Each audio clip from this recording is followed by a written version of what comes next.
नमस्ते दोस्तों, यारों यारों बहुत दुख की बात है आज आपको सुनाने का। मुझे दुख हो रहा है। मेरे एक दोस्त का बेटा, जवान बेटा, कोरोना की वजह से गुजर गया। ऐसा आज मुझे अभी ही फ़ोन आया। बहुत दुख हुआ। ऐसे जवान लड़के जब ऐसी बीमारी का शिकार बन जाते हैं तो मुझे मेरे खुद के ऊपर बहुत गुस्सा आता है, बहुत दुख होता है कि मैं क्या कर रहा हूँ, मैं क्यों कुछ नहीं कर रहा हूँ, क्यों मुझसे कुछ नहीं हो पा रहा है, समझ में नहीं आता है। लेकिन जो कर सकते हैं, जिनके हाथ में करने की सत्ता है, शक्ति है, उनकी इच्छा है कि नहीं, यह मुझे शंका आ रही है। मुझे विचार हो रहा है कि क्या उनके मन में, उनके दिन में, जहन में ये इच्छा नहीं होती है कि हम ये देश के लोगों को बचाएं। वे लोग देश की बड़ी बड़ी बातें करते हैं, भारत माता की बातें करते हैं, वंदे मातरम की बात करते हैं, लेकिन इस देश में रहने वाले गरीब और मध्यम वर्ग के लोगों के बारे में उनकी कोई बात नहीं होती, ऐसा मुझे लग रहा है। वो जय श्री राम का नारा देते हैं, लेकिन वे लोग इस देश के राम जैसे जवान लड़कों के बारे में क्या सोच रहे हैं, समझ में नहीं आ रहा है। जब मैं सोशल मीडिया में देख रहा हूँ तो शमशान और कब्रिस्तान ही दिख रहे हैं। चुनाव के टाइम पे भी यही विश्व नेता ने कब्रिस्तान और शमशान की बातें की थी, और वो बातें आज वो सच कर रहा है।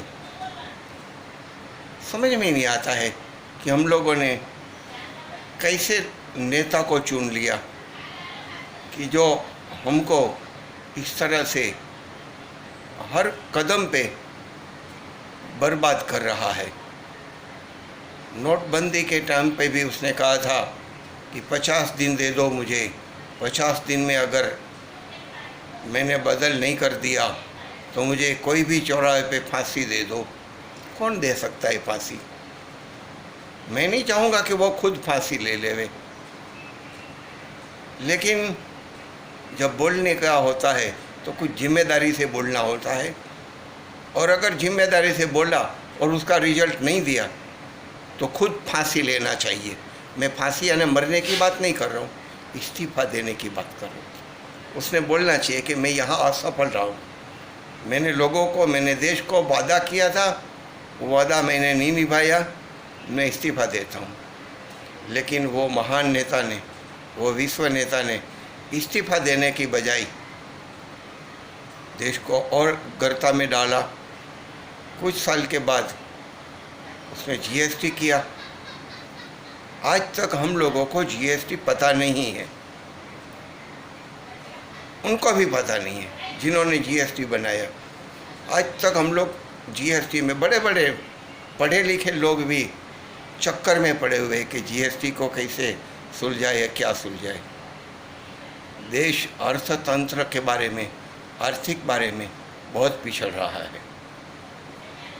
ऐसे दौरान बड़े बड़े इवेंट किए गए, बड़ी बड़ी मूर्तियाँ, बड़े बड़े बिल्डिंग, बड़े बड़े सब बड़ा बड़ा काम कर रहा है, लेकिन एक भी छोटी हॉस्पिटल नहीं बनाया, एक भी नया ऑक्सीजन का प्लांट नहीं बनाया, एक भी वैक्सीन का नया कंपनी नहीं बनाया, न उसके लिए कोई प्रयत्न किए। ये 7 साल हो गए, 7 साल में इस महान नेता और उसके लोगों ने हम लोगों को खोटे सपने दिखाए, झूठे सपने दिखाए। सही में तो देश के लोग शायद पहचान गए थे 2014, 15, 16, 17 में लेकिन 18-19 में उन्होंने एक पुलवामा का कांड किया। सब लोग जान रहे हैं, मैं बोलना नहीं चाहूँगा कि पुलवामा का कांड किया था और कैसे था। वो हमारे जवान जो मारे गए, शहीद हो गए, वो कैसे और क्यों हो गए। फिर एयर स्ट्राइक किया और एयर स्ट्राइक करने के बाद लोगों के सामने उनका ही मीडिया झूठ फैलाता रहा और उसको अट्रैक्टिव नेता के रूप में पेश किया और हम लोगों ने उसको फिर से जिताया।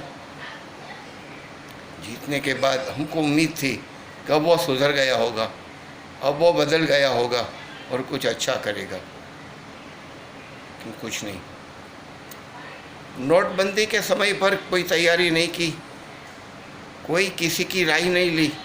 जो राय देने वाले अच्छे लोग थे, बुद्धिवादी लोग थे, बुद्धिजीवी लोग थे, उन्होंने कहा था कि अब मत करो। आर्थिक बातों के तज्ञ जो थे उन्होंने ना कहा था। रिजर्व बैंक के 2 गवर्नर को बदल दिया नोटबंदी करने के लिए, उनकी बातों को भी नहीं माना। और जो हादसा हुआ हमारे देश की गरीब जनता के सामने हम देख रहे हैं, उसको जो मन में आए वो करना है। इस देश के लोगों के बारे में नहीं सोचना, नहीं करना।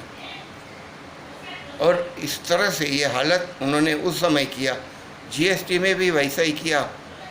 और आज ये जो लॉकडाउन वाला मामला है, लॉकडाउन भी ऐसे ही, किसी से पूछा नहीं, किसी की राय नहीं, कोई तज्ञों को पूछना नहीं, किसी वैज्ञानिक से बात नहीं करना, किसी मंत्री से बात नहीं करना। वो एक अकेला और उसका वो तड़ी पार, दोनों निर्णय लेते हैं और डाल देते हैं हम लोगों के ऊपर।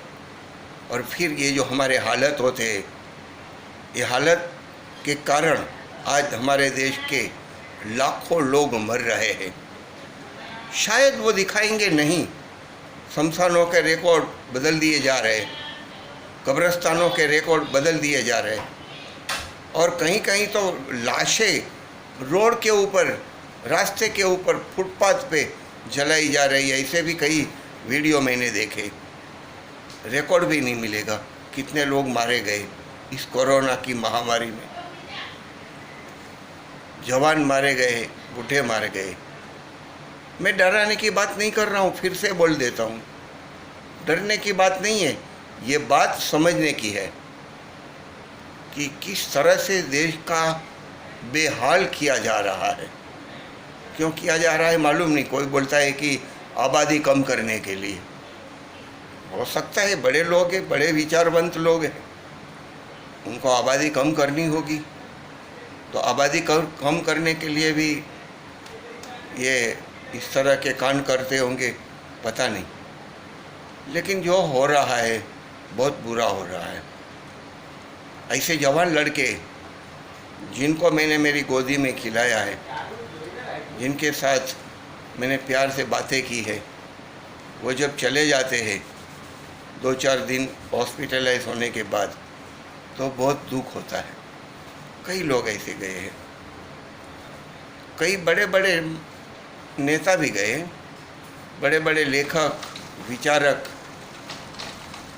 कई ऐसे खिलाड़ी इस कोरोना की महामारी में गए हैं।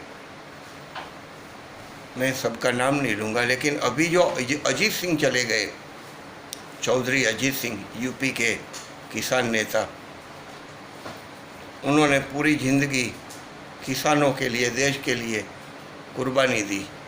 अच्छे पढ़े लिखे इंसान थे, अमेरिका की यूनिवर्सिटियों की डिग्रियाँ थी, वो सब के होते हुए भी उन्होंने अपने आप को देश सेवा के लिए झोंक दिया और वो ये कोरोना की महामारी में चले गए। ऐसे बहुत लोग हैं। मैं ज़्यादा बात नहीं करूँगा, इतना ही कहूँगा कि अभी हम लोगों ने अपने आप को संभालना है, जनता ने अपने आप को संभालना है, ये सरकार के भरोसे नहीं रहना है। ये जो केंद्र सरकार है, जिसको मोदी सरकार बोलते हैं, वो अपनी नहीं है, अपने लिए नहीं है, अपने बारे में वो नहीं सोच रही है। न विपक्ष की सुन रहे हैं, न और किसी की, तज्ञों की, न वैज्ञानिकों की। उनको सिर्फ सत्ता कैसे बनाए रखनी उसके बारे में जानकारी है। बड़ी बड़ी रैलियां कर रहे, बड़ी बड़ी सभाएं कर रहे हैं। ट्रम्प की सभा हो, ये बंगाल की हो, या अभी यूपी में जो चुनाव कराए, या केरल, तमिलनाडु, जहाँ जहाँ देखो उनको देश की नहीं पड़ी है, सत्ता की पड़ी है कि किस तरह से सत्ता हड़प ली जाए और सत्ता हड़प करके अपने मन के विचार उनके ऊपर डाले जाए। वो मन की बात करते हैं लेकिन जन की बात नहीं करता है। जन की बात यानी जनता की बात, और जो जनता की बात करेगा वो नेता हमारा भला कर सकता है, मन की बात वाला नहीं। तो हमको अभी ये तो 4 साल निभाना है। अगर भाजपा के लोगों में अक्ल होए, समझ होए, तो भाजपा के नेता इसके विरुद्ध खड़े हो जाए और कह दे कि भाई राजीनामा देकर घर पे बैठ जा। इस देश को संभालने वाले बहुत लोग पड़े हैं। बीजेपी का ही कोई अच्छा नेता अगर इसकी जगह पे आ जाए और एक नया मंत्रिमंडल बन के देश को संभाल लेवे तो अच्छी बात है। नहीं तर जय श्री राम, सीताराम, भारत माता की जय, वंदे मातरम।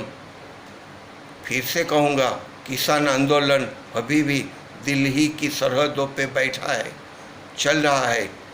वो किसानों के प्रति भी मेरी बहुत संवेदनाएं हैं।